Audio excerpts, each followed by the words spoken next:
Hi children's, English పిల్లలందరికీ కూడా very good morning అన్న. మనం లాస్ట్ క్లాస్లో 1, 2, 3 క్వశ్చన్స్ చూసాం కదా.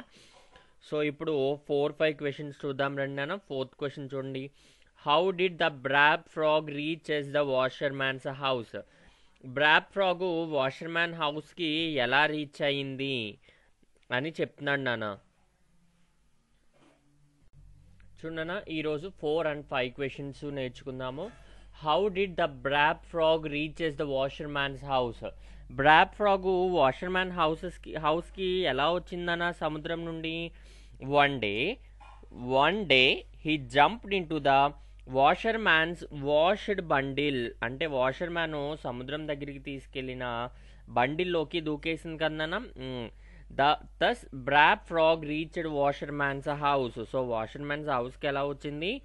The frog jumped into the washerman's bundle. So ఇది 4th క్వశ్చన్ నాన్న. సో నెక్స్ట్ 5th క్వశ్చన్ చూడన్నా ఒకసారి. Why did Brab frog wish to back to the well? అంటే అంత పెద్ద సముద్రంలో నుండి ఎందుకు వెనక్కి వచ్చేయాలనుకుంది Brab frog? The Brab frog got hungry at the seashore. అంటే ఏంటన్నా, సముద్రం దగ్గర ఆ బ్రాబ్ ఫ్రాగ్కి ఎలా ఉందన్నా, ఆకలిగా ఉంది. సో ఎవరికైనా కూడా ఆకలిగా ఉంటే ఎవరు తట్టుకోలేరు కదన్నా. సో అలాగే అది కూడా తట్టుకోలేకపోయింది. There were no small insects around the sea, there were only big insects all around, he could not catch big insects. అంటే ఏంటన్నా, అది ఆకలితో ఉంది.